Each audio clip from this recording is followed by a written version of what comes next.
Olivier, bonjour. Bonjour. Alors, à l'heure où nous parlons, le CAC 40 perd 27% depuis le début de l'année. Je précise que nous sommes le 12 mars. Quand on est investisseur, qu'est-ce qu'on fait aujourd'hui ? Eh bien, surtout, on ne se dit pas c'est les soldes. Chouette, on va pouvoir rentrer parce que je rappelle qu'une récession dans les temps normaux, quand tout se passait bien, et que la vie était belle et qu'on avait de la croissance, puis quelquefois une récession, etc. Une récession, ça coûte 30-40% sur un marché. Là, on n'est même pas dans ce cas-là, c'est-à-dire qu'on est dans quelque chose qu'on n'avait jamais imaginé. S'il y a 10 ans, je vous avais dit que le lendemain, vous aurez un pays qui est la troisième économie européenne qui est à l'arrêt total. Bon, vous regardez en me disant, Olivier, ça ne va pas bien. Ben oui, mais sauf que ça arrive. Et donc, vous êtes en récession. Ce qui m'amuse, c'est que vous avez encore une palanquée d'économistes qui sont là en train de dire, oui, si le coronavirus nous plonge en récession. Non. Nous sommes en récession. Pour vous, c'est discuter du sexe des anges. On est en récession, clairement. C'est totalement idiot. Si vous pensez qu'un pays qui est à l'arrêt depuis déjà plusieurs semaines... Ça semble peu concevable. Bon. D'imaginer qu'il puisse être autrement en récession. Non, mais si vous sortez un chiffre positif, vous pouvez vous dire que ce sont des gros menteurs. Donc, donc ça veut dire qu'on va être dans une récession extrêmement dure. Une récession extrêmement dure, on peut imaginer que c'est donc plus que 30 à 40%, que ça peut être peut-être 50, 60.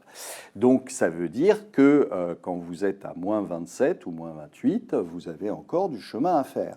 Alors maintenant, le chemin, vous n'allez pas forcément le faire en ligne droite, d'accord ? C'est-à-dire que vous aurez très probablement, là, par exemple, Madame Lagarde va nous parler cet après-midi, va nous murmurer à l'oreille et nous dire sûrement des choses très gentilles. Elle va nous dire « ne vous affolez pas » et elle va nous dire « les banques centrales sont là et je vais, dès cet après-midi, descendre à la cave, pas pour boire un coup, mais pour imprimer ».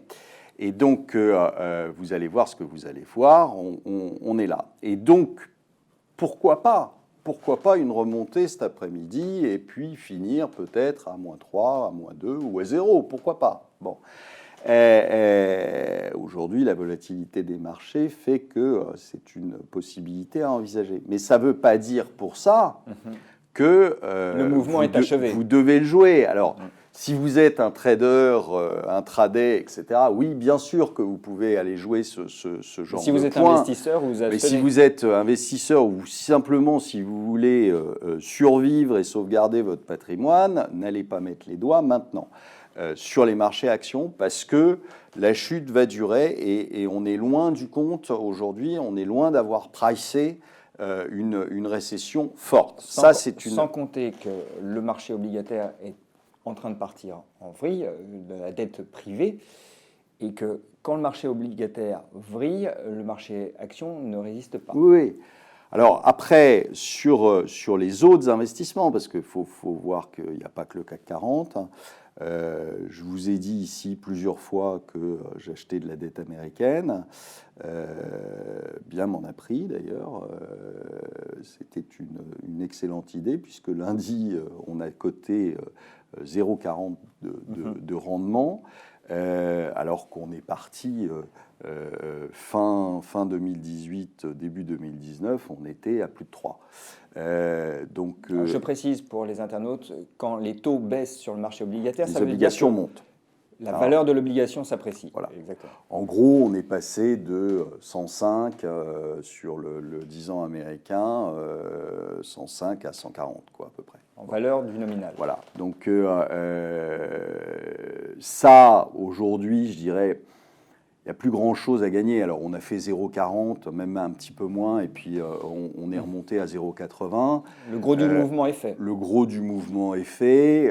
Ceux qui ne sont pas sortis à 0,40, eh bien, peuvent les garder, mais aujourd'hui, à moins qu'on repasse à un moment au-dessus de 1, et à ce moment-là, pourquoi pas en reprendre, mais maintenant, l'essentiel du mouvement, il est fait.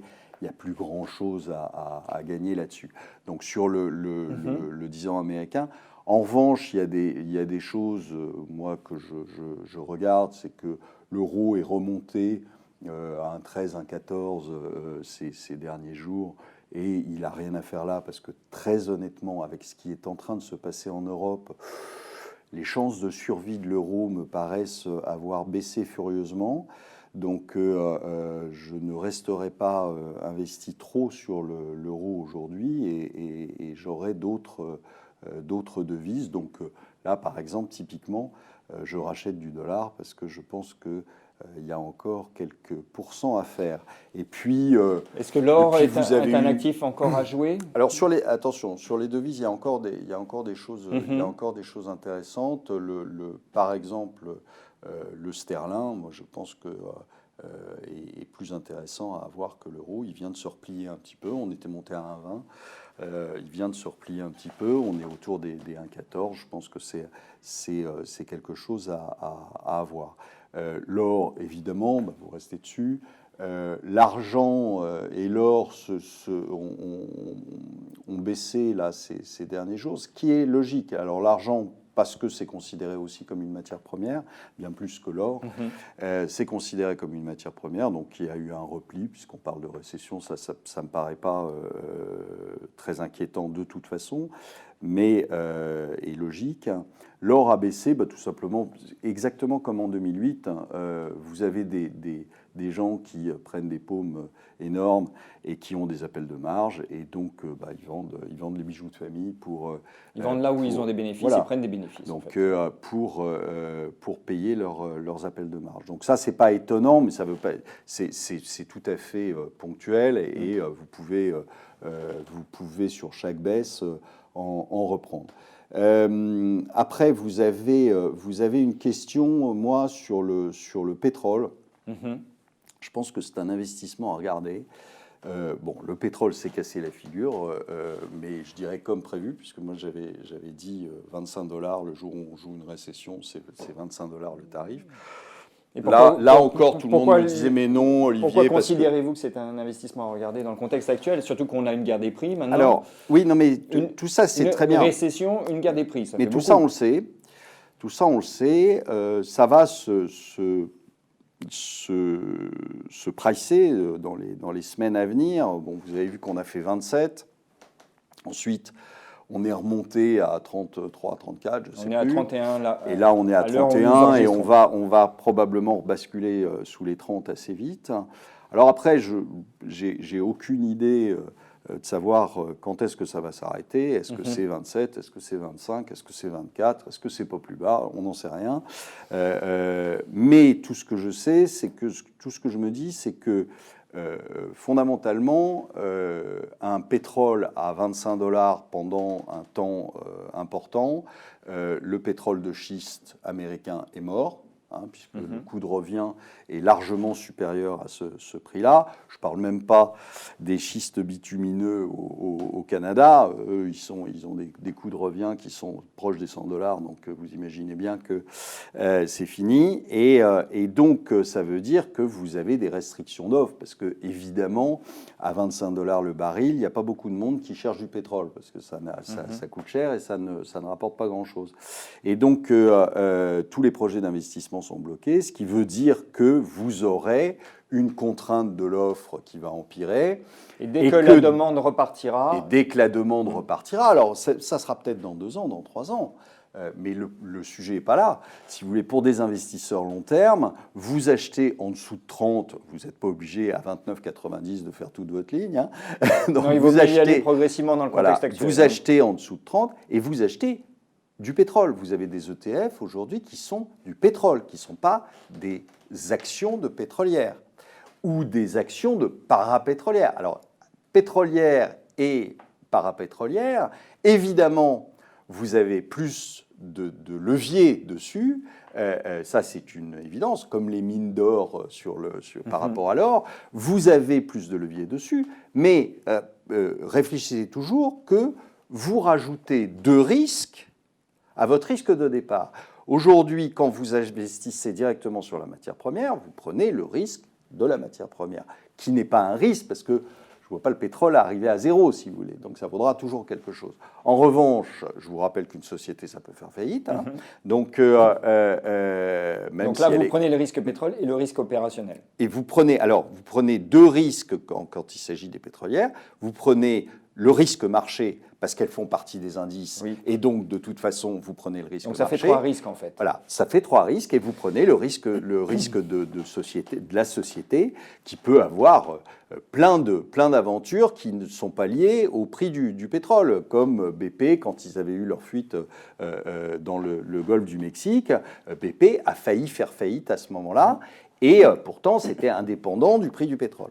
Voilà. Donc plutôt des ETF sur le pétrole. Plutôt des ETF sur le pétrole en ayant un objectif, alors à X, je n'ai absolument aucune idée du timing, mais ce que je sais, c'est que si vous collez ça dans un fonds de portefeuille, à un moment ou à un autre, vous le revendrez à 70, 80, voire peut-être même plus sur un événement géopolitique ou autre, et donc vous aurez fait x3 ou x4, bon, ce qui me paraît être un call intéressant. Mais, encore une fois, on rentre progressivement et c'est pour ceux qui acceptent le risque. Hein. Oui. Non, mais c'est... Et puis après, vous pouvez décliner ça. C'est-à-dire que vous avez vu que ces derniers temps, en fonction d'ailleurs de la baisse du pétrole, vous avez vu que la couronne norvégienne, qui est très liée aussi au cours du pétrole, se cassait la figure. Quand vous pensez que le pétrole est sur des supports, vous pourrez à ce moment-là à nouveau investir sur la couronne norvégienne. Vous pouvez étaler ça sur le dollar canadien. Enfin, il y a des choses à faire aujourd'hui là-dessus. Sur le thème pétrole, je pense que c'est un thème intéressant dans les investissements possibles, parce que malheureusement, on n'en a pas beaucoup. Enfin, alors je résume justement dire. Ce que vous préconisez, pas touche aux actions dans le contexte actuel. On n'a pas vu la fin du mouvement. Jouer les rebonds, ok, si on est un trader, mais quand on est un épargnant, c'est vraiment pas une bonne idée, premièrement. Deuxièmement, pour ceux qui sont capables de le faire, jouer de la dette américaine, en attendant, dès qu'elle revient sur les 1%, il y a sans doute quelque chose à faire. Troisièmement, l'or reste un actif à considérer dans un portefeuille aujourd'hui. Et enfin, s'intéresser au pétrole dans une vision de long terme et plutôt via des ETF. Bien résumé ? Oui, et les devises à regarder. Et le sterling. Voilà. Oui, et puis pour les pardon, effectivement, le sterling. Pour les gros joueurs, je pense qu'il ne serait pas idiot de surveiller et de s'intéresser au rouble, parce que c'est un pays qui a très peu de dettes. En tout cas beaucoup moins que les pays occidentaux, qui a très peu de dettes, qui a cette ressource pétrolière, et le prix d'extraction en Russie n'est pas très élevé. Il est plus élevé qu'en Arabie Saoudite, mais il n'est pas très élevé. En tout cas, là, aujourd'hui, il continue à gagner de l'argent. Et donc, c'est peut-être pas idiot par rapport à l'euro d'aller se faire des petites lignes sur le rouble. Mais c'est évidemment un petit peu plus sportif. Donc, c'est pour sportifs avertis. Olivier, grand merci. Je rappelle à ceux qui n'ont vu que cette émission avec vous qu'il y en a une autre sur les risques systémiques. Olivier, à très bientôt. Merci.